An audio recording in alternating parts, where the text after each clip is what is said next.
नमस्कार। CEC live lecture में आप सभी का स्वागत है। मित्रों, आज हम ई गवर्नेंस अर्थात ई शासन विषय पर चर्चा करेंगे। ई गवर्नेंस का अभिप्राय है सरकार के द्वारा उपलब्ध कराई जा रही सेवाओं, अवसरों, सुविधाओं का संचार एवं सूचना तकनीक के माध्यम से जनता तक पहुंचाना। जनता ऑनलाइन माध्यम से इन सूचनाओं से और इन सेवाओं से लाभान्वित हो सके, यह ई शासन का प्रमुख उद्देश्य है। निश्चित रूप से राज्य के कल्याणकारी स्वरूप के परिणाम स्वरूप राज्यों के कार्यों में तीव्र गति से वृद्धि हुई है और इन्हीं लक्ष्य को प्राप्त करने के लिए सरकारों के द्वारा समय समय पर बहुत सारे कार्यक्रम या नीतियों का निर्माण किया जाता है, जिससे कि लोगों का विकास संभव हो सके। इसी को ध्यान में रखते हुए कि जितने भी कार्यक्रम सरकार के द्वारा चलाए जाते हैं, जितनी भी नीतियों का निर्माण सरकार के द्वारा किया जा सकता है, उसके निश्चित लक्ष्य तक पहुंचने के लिए किस प्रकार से, किन तकनीकी के माध्यम से जनता तक उनको पहुंचाया जाए, ई शासन उसमें एक महत्वपूर्ण साधन है। निश्चित रूप से ई शासन के माध्यम से सूचनाएं जनता तक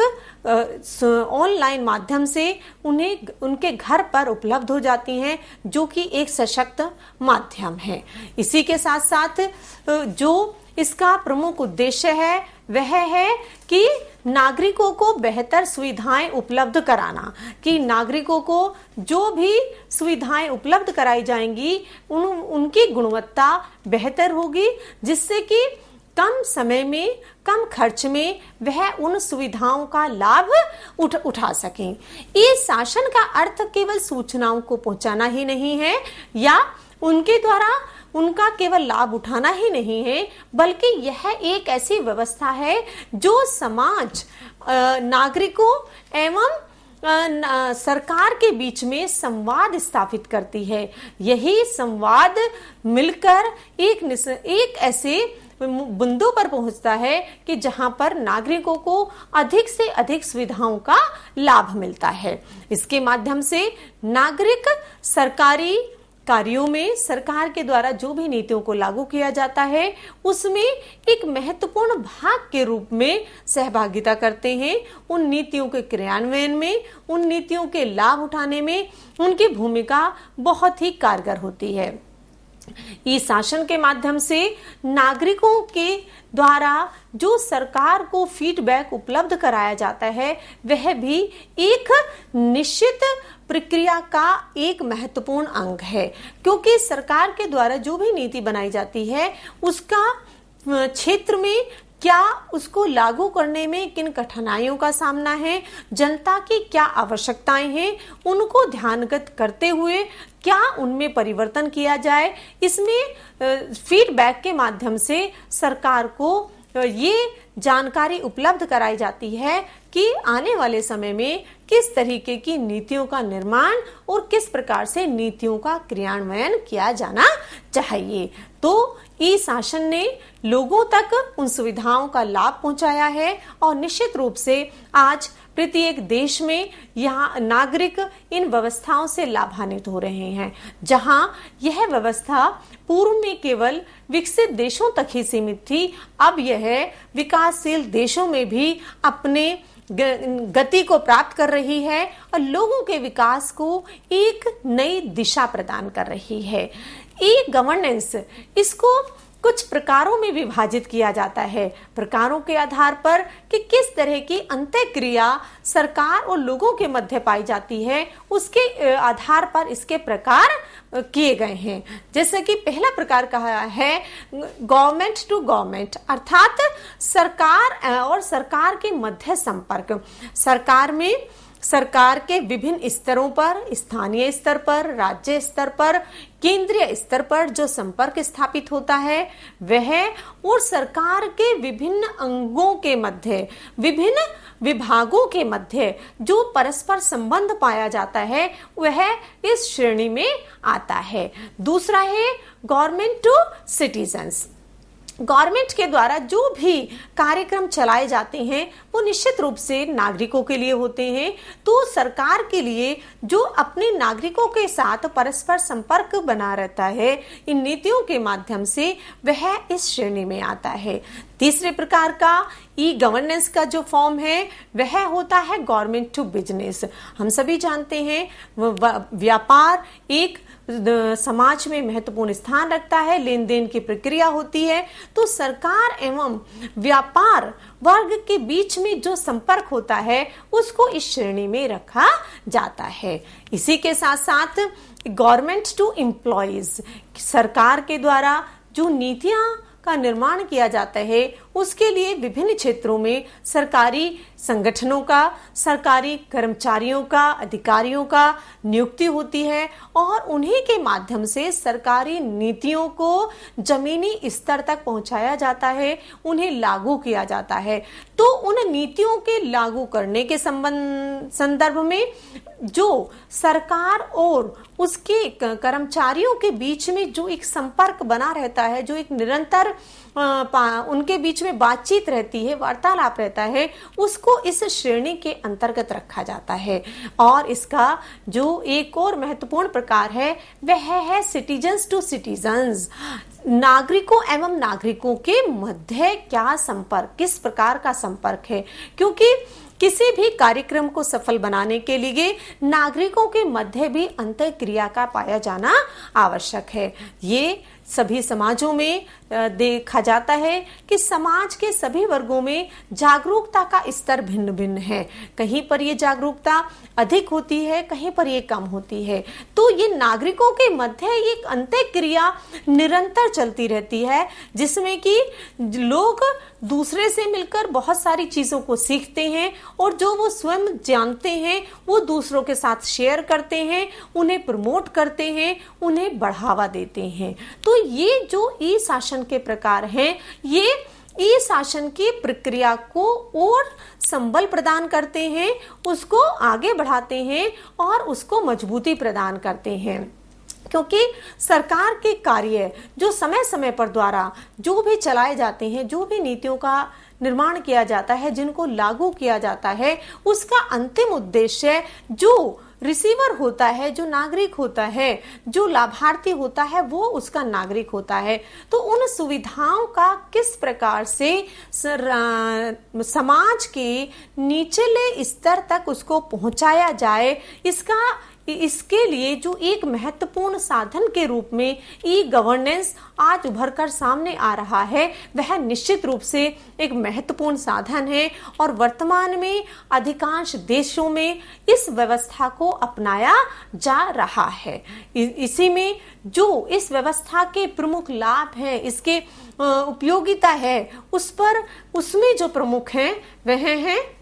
ई शासन के माध्यम से सरकारी कार्यों में तेजी आती है, अर्थात ऑनलाइन मोड होने के कारण सूचनाएं तीव्रता के साथ जनता तक पहुंच जाती हैं। जहां पर फाइलों के द्वारा, डाक के द्वारा सूचनाओं को पहुंचने में, संप्रेषण में अधिक समय लगता था, वहां अब ई शासन के माध्यम से सूचनाएं सरलता के साथ और तीव्रता के साथ एक स्थान से दूसरे स्थान पर, एक विभाग से दूसरे विभाग में और सरकार से जनता तक पहुंच जाती हैं। यह इसकी प्रथम लाभ है। और दूसरी चीज है कि इसके साथ साथ समय की भी बचत होती है। जहां पर फाइलों को करने में, सूचनाओं को रखने में और सूचनाओं के आदान प्रदान करने में जहां समय अधिक लगता था, वहां अब ई माध्यम से इन सूचनाओं को पहुंचाना या आदान प्रदान करना सरल हो गया है और समय की बचत होती है। अब बहुत कम समय में मेल के माध्यम से सूचनाओं को एक स्थान से दूसरे स्थान पर भेजा जा सकता है। इससे न केवल समय की बचत हो रही है, बल्कि जो सरकार के द्वारा इस पर खर्च किया जाता था, जो लागत होती थी, उस लागत में भी कटौती स्पष्ट रूप से देखी जा सकती है। जहां पर सूचनाओं को केवल इंटरनेट के माध्यम से आसानी से भेजा जा सकता है, जनता उसका लाभ उठा सकती है, वहां पर अब ये कार्य बहुत ही सरल होता जा रहा है। लागत में कटौती के उदाहरण को और भली भांति इससे समझा जा सकता है, जहां पर पहले आवेदन करने के लिए कागजों की आवश्यकता होती थी, उसको डाक से भेजने की आवश्यकता होती थी, और इसी के साथ साथ जो खर्च उसमें आता था, उसकी लागत जो ऑनलाइन प्रोसेस को अपनाकर कार्य किया जाता है, उससे बहुत अधिक होती थी। इसलिए ई शासन ने सरकार के खर्च में एक बड़ी कटौती की है, जिसका लाभ निसंदेह रूप से दूसरे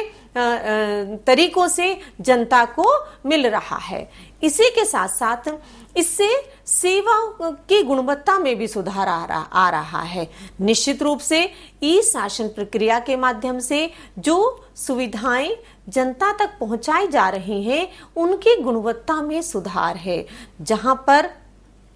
सामान्य रूप से जो सूचनाएं उपलब्ध कराई जाती थी, जो सेवाएं उपलब्ध कराई जाती थी, अब उनकी गुणवत्ता में सुधार है। अर्थात जो कार्य बिचौलियों के माध्यम से होता था या जनता तक पहुंचने में समय लगता था, अब उसमें देरी न होकर तीव्रता आ गई है, और इसी के साथ साथ बिचौलियों की भूमिका भी समाप्त हो रही है, और जनता और सरकार के मध्य सरकारी ऐप के माध्यम से, सरकारी मेल के माध्यम से, सरकारी व्हाट्सएप ग्रुप के माध्यम से अब एक ऐसा संवाद स्थापित हो रहा है, जहां पर की गुणवत्ता में दिन प्रतिदिन वृद्धि स्पष्ट रूप से देखी जा सकती है। ई शासन व्यवस्था ने जो एक महत्वपूर्ण कार्य किया है या इसका महत्वपूर्ण लाभ है, वह है आंकड़ों का रखरखाव। किसी भी विभाग को, किसी भी सरकार को चलाने के लिए, उसे एफिशिएंसी के चलाने के लिए आंकड़ों की आवश्यकता होती है। उन्हीं आंकड़ों के आधार पर नीतियों का निर्माण किया जाता है, नीतियों को लागू किया जाता है, और उसी के साथ साथ ह्यूमन कैपिटल को भी रखा जाता है। जब आंकड़े ई माध्यम से अवेलेबल होते हैं, सुरक्षित होते हैं, तो उन आंकड़ों का प्रयोग आवश्यकता अनुसार नीतियों के निर्माण में किया जा सकता है। इसी का परिणाम है कि अब आंकड़ों को बार बार विभागों से न मंगाकर, जमीनी स्तर से न मंगाकर, जो एक बार आंकड़े एकत्रित कर लिए जाते हैं, केवल उनका अपडेशन करके ही उन्हें समय समय पर सरकार के द्वारा विभिन्न नीतियों के निर्माण के लिए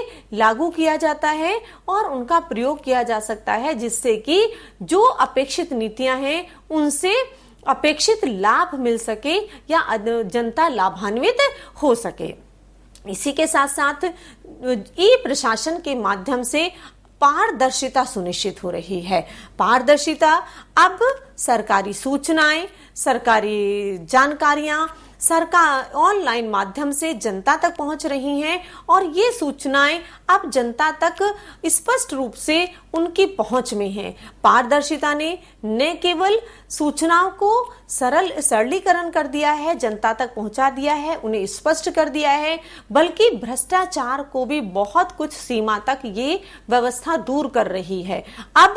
इस माध्यम से, ऑनलाइन माध्यम से चीजें सीधे जो लाभार्थी हैं, जो हितग्राही हैं, उन तक पहुंच जाती हैं। अर्थात सरकार के द्वारा सरकार समय समय पर जो नागरिकों को आर्थिक लाभ हेतु योजनाएं चलाई जाती हैं, उनके विकास हेतु योजनाएं चलाई जाती हैं, उनके लिए विभिन्न ऐप बनाए जाते हैं, उनमें लाभार्थी स्वयं अपने मोबाइल पर, अपने कंप्यूटर पर उनका प्रयोग करता है, और जो भी सरकार का धन नागरिकों के विकास के लिए प्रदान किया जाता है, जो भी सब्सिडी उन्हें प्रदान की जाती है, वह चाहे कृषि के क्षेत्र में हो, शिक्षा के क्षेत्र में हो या स्वास्थ्य के क्षेत्र में हो, वह सब्सिडी अब सीधे लाभार्थी के अकाउंट में, उसके मोबाइल पर आ जाती है। अर्थात अब वहां पर भ्रष्टाचार की जो भूमिका है वह न के बराबर हो गई है। अब व्यक्ति लाभार्थी सरकार की नीतियों से सीधे लाभान्वित होता है। इसी ने पारदर्शिता ने ही सरकारी अधिकारियों की, सरकारी कर्मचारियों की जवाबदेही भी सुनिश्चित कर दी है। अर्थात जो कार्य जिस निर्धारित समय पर पूरा होना है, ई तकनीक के माध्यम से या ई शासन के माध्यम से अब वह कार्य उतने समय में पूरा हो जाता है। और इसी के साथ साथ संबंधित व्यक्तियों की, संबंधित अधिकारियों की, कर्मचारियों की जवाबदेही भी सुनिश्चित रहती है, जिसका लाभ निश्चित रूप से जो नागरिक हैं उनको मिल रहा है। इसी के साथ साथ इसका लाभ अब केवल उन्हीं नागरिकों तक सीमित नहीं रह गया है जिनकी पहुंच सरकारी दफ्तरों तक होती थी। तो होता क्या था सामान्य काल में या ई शासन से जो पहले की व्यवस्था थी, अधिक लाभ उन लोगों के द्वारा जो सरकारी दफ्तरों के करीब होते थे, शहरों में होते थे, कस्बों में होते थे, वहां तक उनकी पहुंच सरलता से होती थी। तो सरकार के द्वारा जो भी योजनाएं चलाई जाती थी उनकी जानकारी उनको आसानी से मिल जाती थी, वो उसका लाभ उठा लेते थे। लेकिन वर्तमान में जब चीजें ऑनलाइन हो गई हैं, सरकारी सुविधाएं ऑनलाइन हो गई हैं, तो अब इसका प्रयोग सभी नागरिकों के द्वारा या समान रूप से लाभ जो है सभी नागरिकों के द्वारा उठाया जा सकता है और उठाया जा रहा है, क्योंकि स्मार्टफोन की सुविधा ने इन सारी चीजों को सरल कर दिया है। इसी के साथ साथ यह देश के किसी भी कोने में बैठे हुए अपने नागरिकों तक अपनी पहुंच बना सकती है। अर्थात दूसरे शब्दों में कहें, देश के किसी भी कोने में बैठा हुआ नागरिक भी अपनी सरकार द्वारा देय सेवाओं से, अवसरों से लाभान्वित हो सकता है।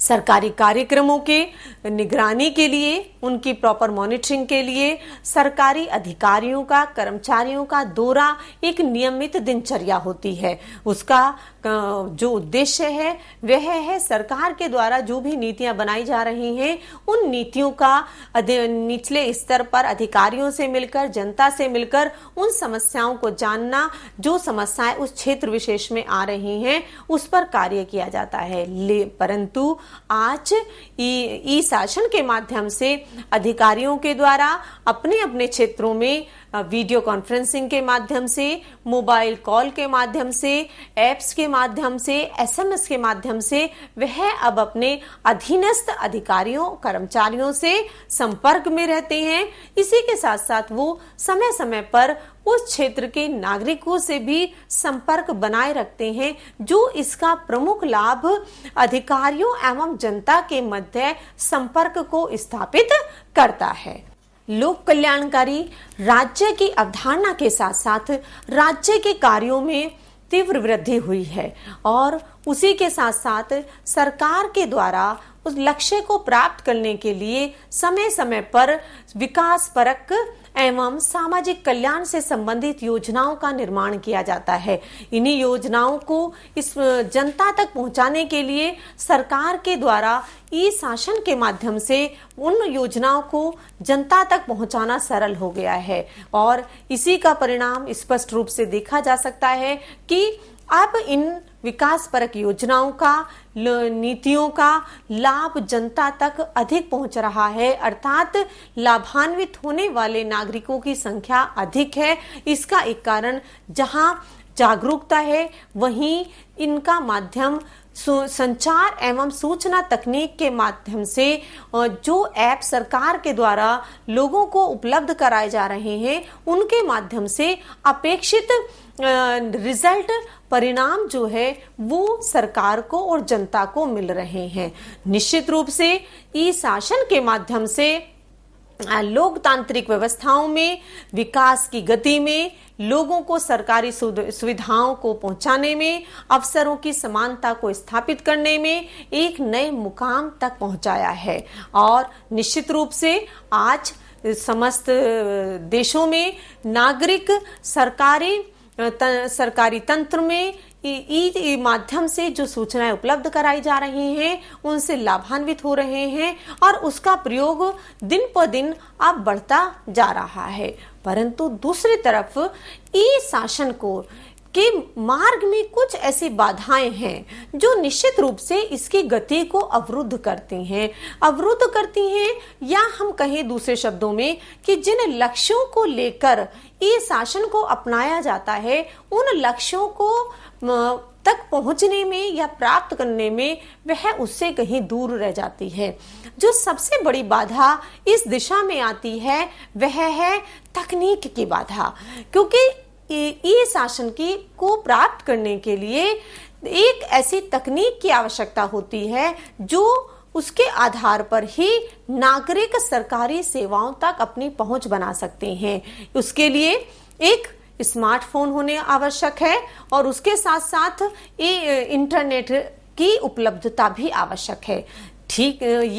ये वास्तविकता है कि वर्तमान में जहां पर मोबाइल का प्रयोग अधिक होता जा रहा है वहां अभी भी दूर दराज के क्षेत्रों में ऑनलाइन सुविधा उपलब्ध होना एक कठिन कार्य होता है। इसका कारण है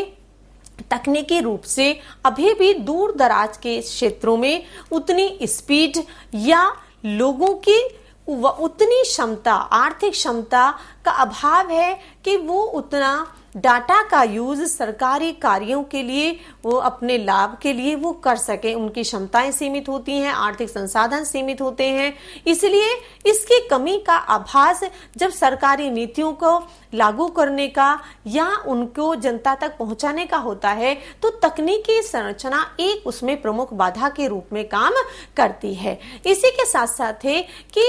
ऑनलाइन होने के माध्यम से व्यक्ति की अब सारी सूचनाएं ऑनलाइन हो जाती हैं, जिसमें साइबर सिक्योरिटी का हमेशा डर बना रहता है। यद्यपि जो नागरिक या जो लोग तकनीक में सक्षम होते हैं वह तो उस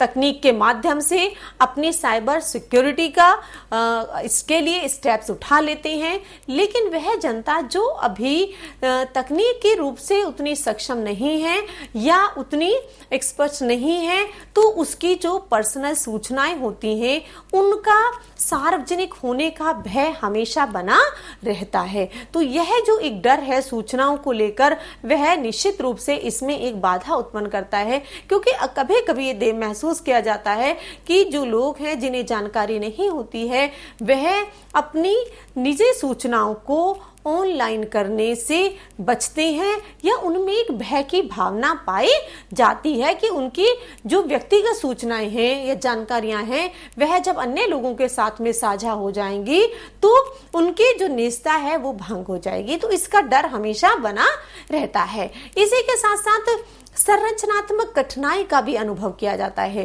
क्योंकि जिन सरकारी दफ्तरों का जो उनका निर्माण किया जाता है वह मुख्य रूप से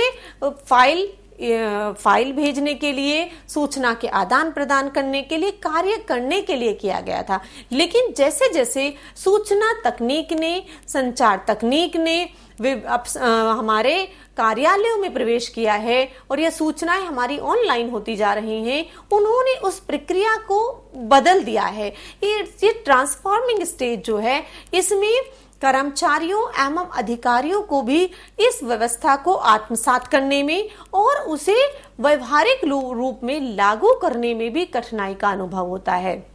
सभी कार्यालयों में कंप्यूटर की उपलब्धता सुनिश्चित करना, मोबाइल की उपलब्धता सुनिश्चित करना, इसी के साथ साथ इंटरनेट की उपलब्धता सुनिश्चित करना और उन उपलब्धताओं के व्यवहारिक प्रयोग के लिए अधिकारियों एवं कर्मचारियों का विशेष रूप से प्रशिक्षित होना भी आवश्यक होता है। इसलिए ये सारी चीजें मिलकर ही तभी सरकारी नीतियों का अपेक्षित लाभ दे सकती हैं। तो कभी कभी यह महसूस किया जाता है कि इन तकनीकी का प्रयोग करने में और जो मानव संसाधन है उनके प्रशिक्षित न होने के कारण यह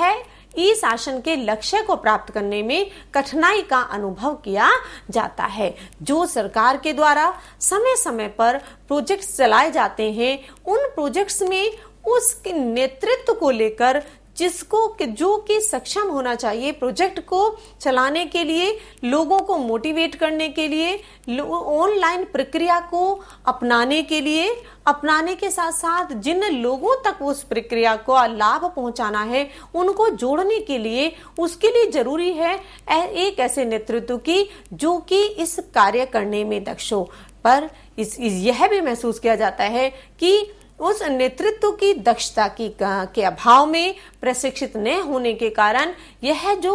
प्रोजेक्ट हैं जो विशेष रूप से चलाए जाते हैं वह लक्ष्य से दूर रह जाते हैं। इसी का साथ साथ नागरिकों के में जागरूकता का अभाव भी एक प्रमुख कारण है। किसी भी सरकार की नीतियों के सफलता के लिए नागरिकों का जागरूक होना और उनकी सहभागिता होना एक प्रमुख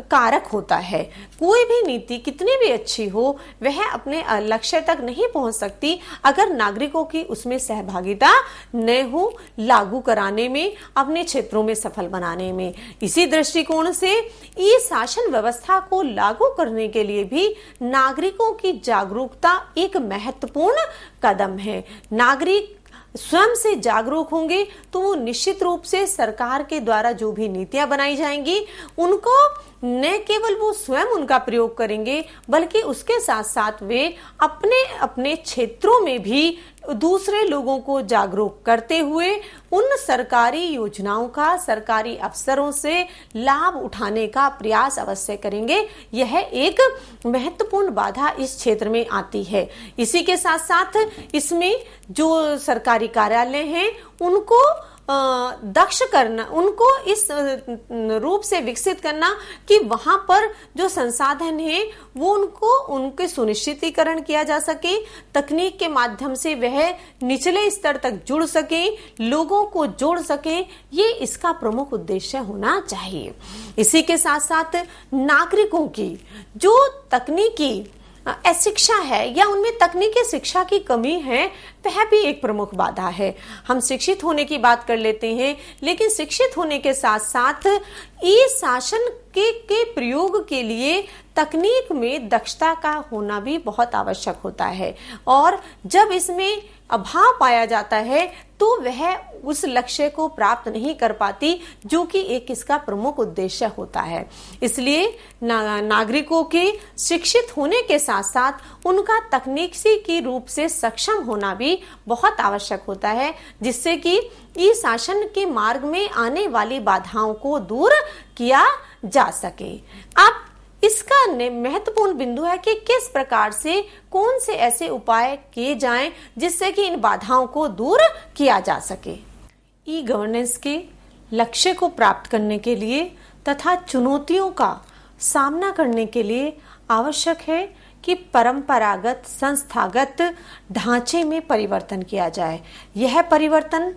इस शासन को व्यवहारिक रूप प्रदान करने के लिए, इस व्यवस्था को सुलभ बनाने के लिए इस ढांचे में संरचनात्मक परिवर्तन के साथ साथ प्रक्रियाओं में भी परिवर्तन की आवश्यकता है। जो सरकारी कर्मचारी एवं अधिकारी इस प्रक्रिया में संलग्न हैं उन्हें प्रशिक्षित किए जाने की आवश्यकता है और समय समय पर सूचना एवं संचार के क्षेत्र में जो भी परिवर्तन आ रहे हैं उसके संबंध में भी उनको समय समय पर प्रशिक्षण प्रदान किया जाना चाहिए। इसी के साथ साथ जनता के समक्ष जो चुनौतियां हैं उनमें कंप्यूटर या तकनीक में साक्षरता का कमी, इसी के साथ साथ उनके द्वारा उनके क्षेत्र विशेष में आने वाली